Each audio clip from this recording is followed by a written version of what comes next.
Family and friends, we begin our memorial service. I'm Rabbi Eddie Sokol from the shul.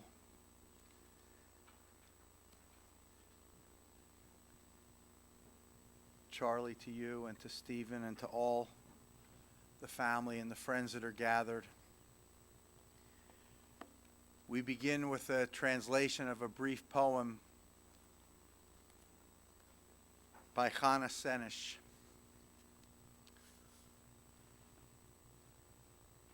There are stars up above, so far away, we only see their light long, long after the star itself is gone. There are people whose memory burns bright and lights the world, even after they themselves are no longer among us.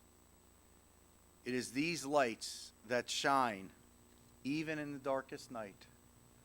It is these lights that guide us and illumine for us our path.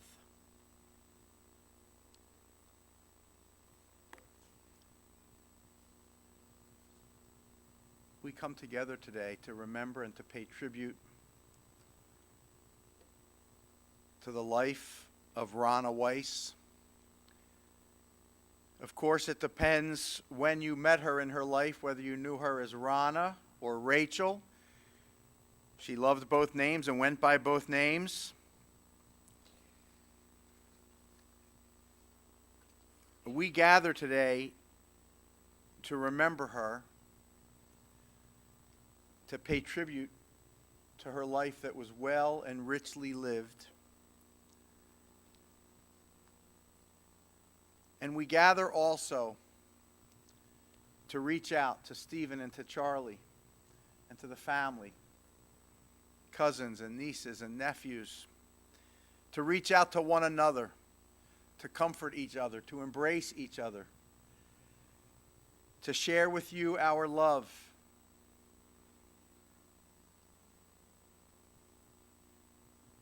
The pain of your mourning is deep.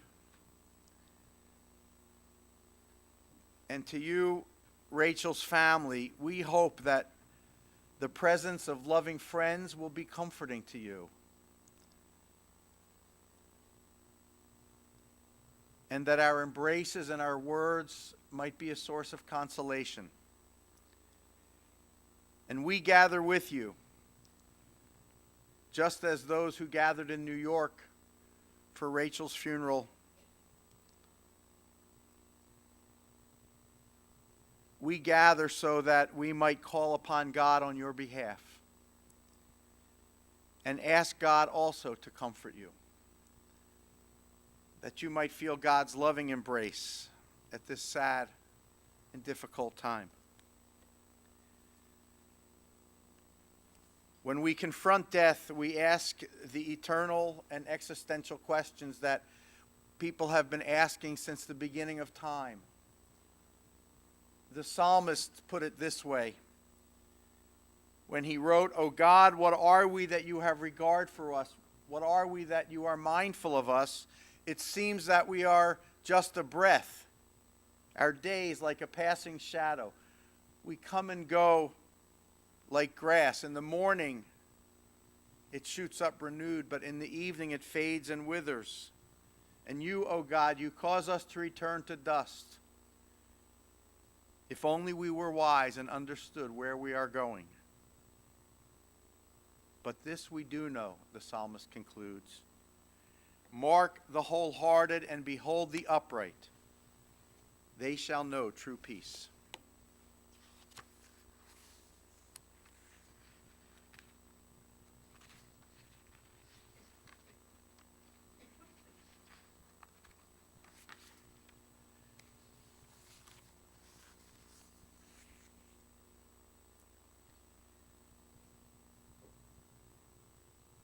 A memorial reading from Rabbi Jacob Rudin. Death will come. Its hand will not be stayed even an instant, nor can we enter into judgment with it. Our question why will go unanswered. But this does not mean that we are helpless in the face of death. We can and do rob death of ultimate victory by living life as long as it is ours to live. To ask of death that it never come is futile, but it is not futility to pray that when death does come for us, it may take us from a world one corner of which is a little better because we were there. When we are dead and people weep for us and grieve, let it be because we touched their lives with beauty and simplicity. Let it not be said that life was good to us, but rather that we were good to life. I think the end of that paragraph, most of it, captures the way that Rachel lived. Everything except perhaps the simplicity. Rachel lived a complex life.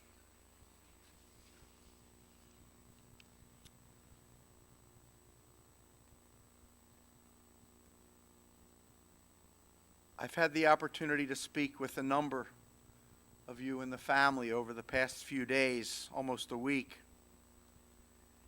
and to take in your remembrances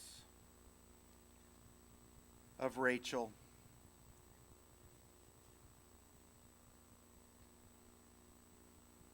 You remember her as the epicenter of love and wisdom and delight. What a beautiful and fitting tribute from a friend of over 56 years.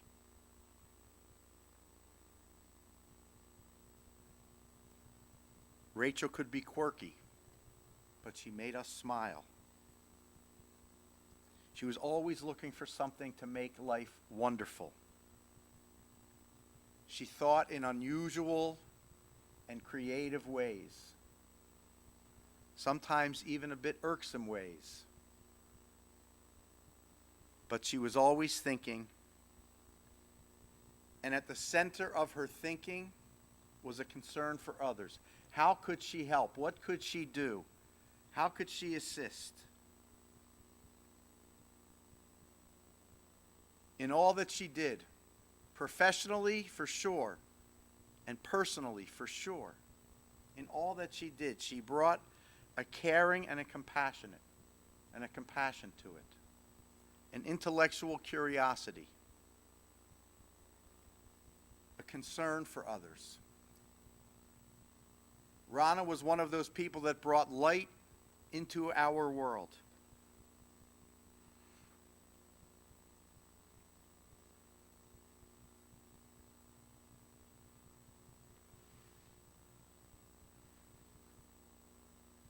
For many of you,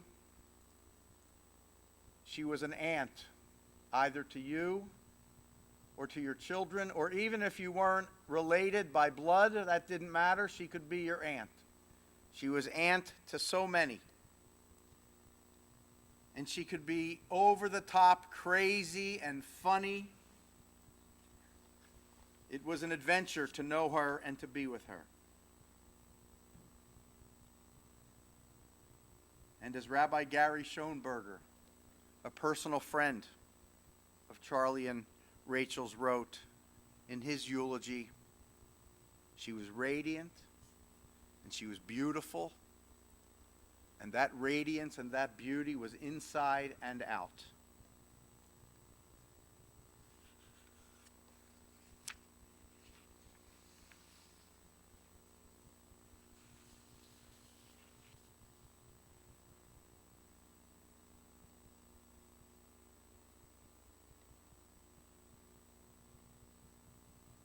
Although Rachel had been ill for over 2 years, her illness and death came as a surprise to so many, because she made a very conscious and deliberate decision to keep her illness to herself.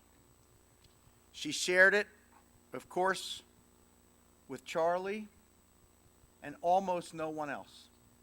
And Charlie, you honored that decision for her to keep this private. And so it came as a surprise when just about 2 weeks before she passed away, she let people know.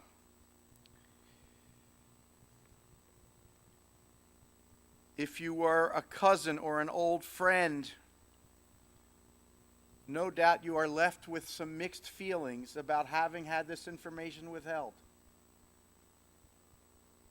But we have to understand it from Rachel's standpoint and her worldview.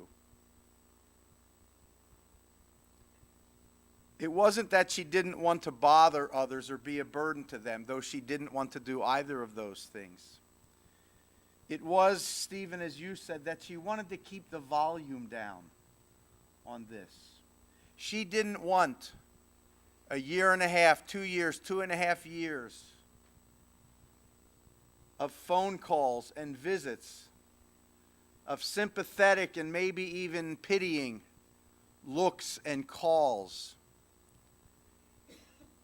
And if we think about how she lived, the totality of her life, her individuality, her way of doing things her way, of setting the terms for her life, this all makes sense.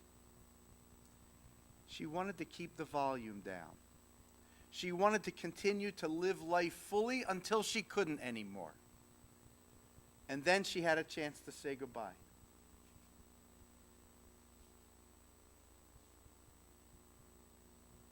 Charlie, that you, in partnership with Rachel, were able to do this is remarkable. And it pays tribute to the kind of love and relationship that the two of you had.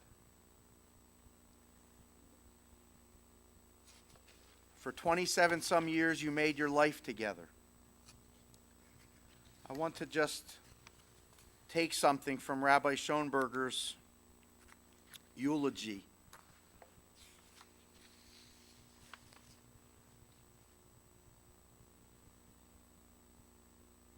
You met at a party. There was some conversation. There was a phone call the next day. And then he writes, your first date, you arrived at her door with a reservation at a fine restaurant. And Rachel greeted you with a bag of groceries and a plan to cook a meal together.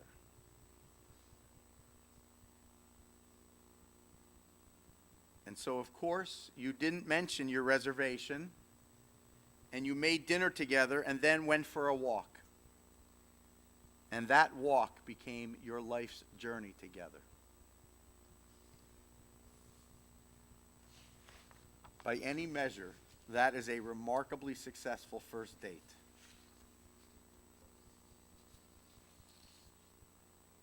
And you supported one another and helped one another. You grew together. You shared a great love, a passion for life and for living fully.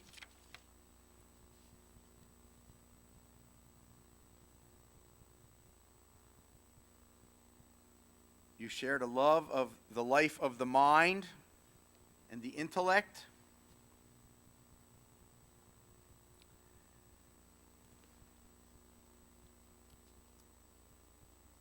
And we hope that these days of grief, difficult as they are,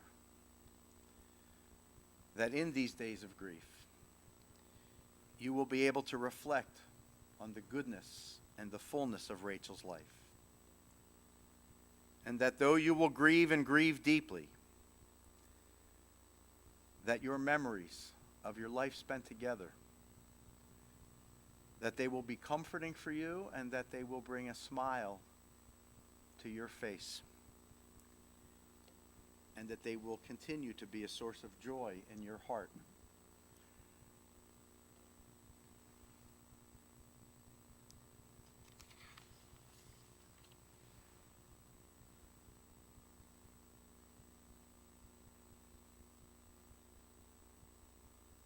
When we leave this world, tradition teaches that we take nothing with us. Whatever we've acquired, whether it's a lot or a little, we leave it all behind. The vagrant on the street and the richest man in the world are all equal in death. We bury our dead with open hands rather than clenched fists as a way to indicate that we take nothing with us. We leave it all behind. But the rabbis teach it isn't our material goods that survive us. Those come and go. They are left for others. Ultimately, they are of little meaning. What matters and what truly survives us is the way in which the world is different because we were in it, our impact on our family and our community and our friends and our loved ones. And some people, in the way they live and the way they love, they earned for themselves the Keter Shem Tov, what the Talmud refers to as the crown of a good name. Rachel earned her crown of a good name many, many, many times over. And the crown of her good name, that survives her. And it is left to all of us to wear her crown and to carry it into the future. And with every caring and compassionate deed we do for another person, we honor her memory and we wear her crown. With every kind word, with every act of goodness,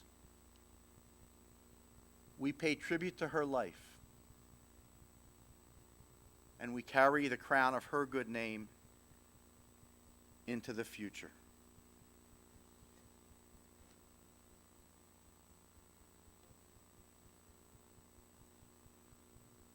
Zecher tzadeket livracha.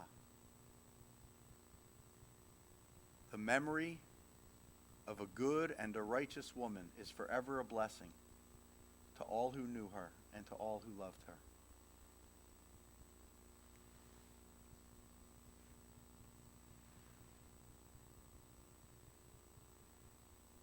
From the Hebrew poet Zelda Mishkovsky, who wrote under the name Zelda.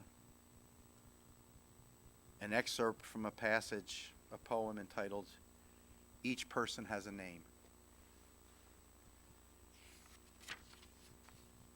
Each person has a name given her by God and given her by her father and mother. Each person has a name given her by her stature and her way of smiling. Each person has a name given her by the mountains and given her by her walls. Each person has a name given her by the planets and given her by the sea. Each person has a name given by her neighbors and given her by her craft. Each person has a name given her by the seasons of the year and given her by her feast days. Each person has a name given her by her love and given her by her longing.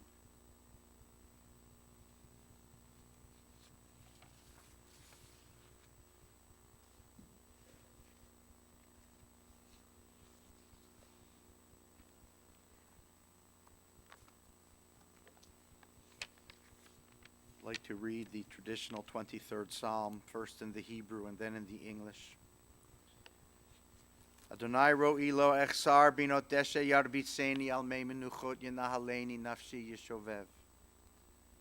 Yancheni v'ma'agalei tzedek lema'an shemo gam ki elech begetz al mavet lo irara ki ata imadi shiftecha umishantecha hema yenachamuni. Ta'aroch lefanai shulchan neged sogerai dishanta v'shemen roshi kosi revaya.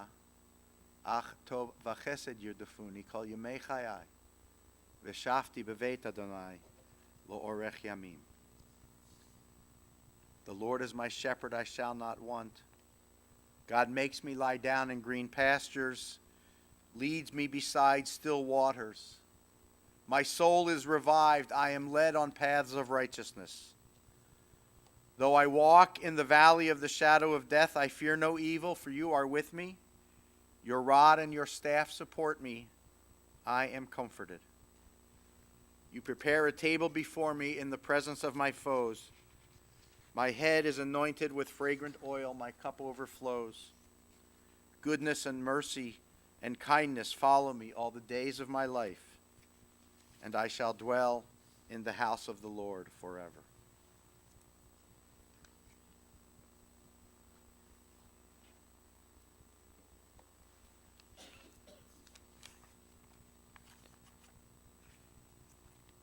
We have joined together with Ronna's family in this time of sadness and grief and darkness that has fallen upon you. We raise our voices together to the source of life, asking for comfort and strength. We need light when gloom darkens our lives. We need fortitude and courage when pain and loss assail us. May we find these in God, who preserves from destruction all that is good. Let us find them also in loved ones and companions who do God's work by binding up the wounds of the stricken. Who among us has not passed through trials and bereavements? Some of us bear fresh wounds in our hearts, and we may feel more keenly the kinship of sorrow. For others of us, our days of mourning are more remote. Still, we recall the comfort that sympathy brought to sorrowing hearts. May our sharing of sorrow and our deeds of solace bring comfort to Rachel's family.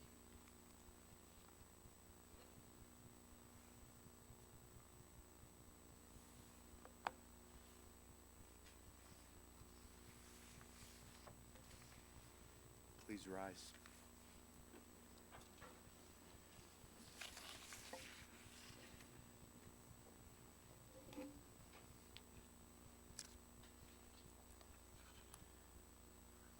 El Malei Rachamim Shochein Bamromim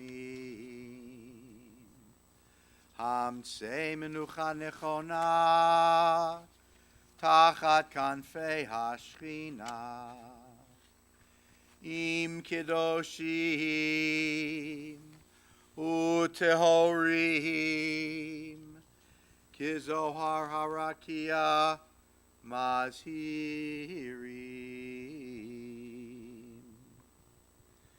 Et Nishmata Ruchel Bat Benyamin Visara Leah Shehalcha Le'olama Began Eden Tehei Menuchata Ana Bal Harachamim Hasdireha beseter kanafecha leolamim vayitzror bitra chayim et nishmata Adonai hu nachalata v'tanuach b'shalom al mishkava v'nomar Amen. Compassionate God, eternal Spirit of the universe, grant perfect rest in your sheltering presence to Ruchel bat Benyamin Visara Leah. O God of mercy, we pray, may she find refuge in your eternal presence, and may her soul be bound up in the bond of eternal life. God is her inheritance. May she rest in peace. And let us all say, Amen. We remain standing for a moment. We will conclude with the mourner's Kaddish.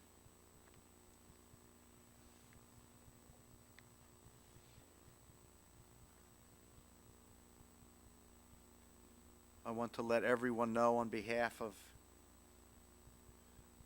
Charlie and Stephen and all of the family that Shiva will be observed today at the home of Lynn and Stephen Fine, 6737 Aylshire Drive in Solon.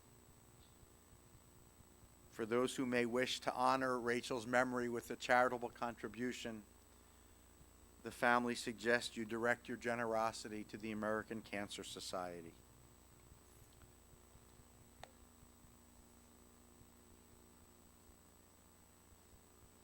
The words of the prophet Micah provide a fitting summary for the manner in which Rachel conducted herself in the years granted her. Higid lecha adam ma tov u'ma Adonai doresh mimcha, ki im asot mishpat va'ahavat chesed v'hatznei lechet im Elohecha. You have been told what is good and what the Lord requires of you, that you are just, that you are loving and merciful, and that you live humbly in the presence of God. Mourner's Kaddish. Yitkadal v'yitkadash shemei rabbah.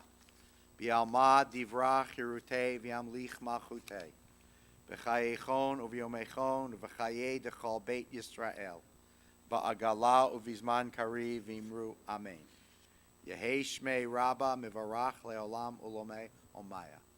Yitbarach v'yishtabach v'yitpa'ar v'yitromam v'yitnaseh. V'yitadar v'yitaleh v'yitalal shemei dekudesha barichu. Le'elam min kol birchata v'shirata. Tushbechata v'nechemata. Da'amiran bi'alma v'imru amen. Yehei shlama rabbah min shemaya. V'chaim aleinu v'al kol Yisrael v'imru amen. Oseh shalom b'mromav, hu ya'aseh shalom, aleinu ve'al kol Yisrael, v'imru amen. Please be seated.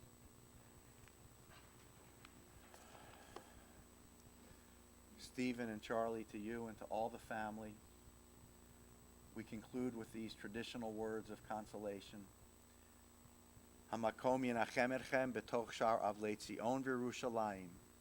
May God grant you comfort, and may you who mourn be comforted along with all the mourners in Zion and Jerusalem and our community. Amen.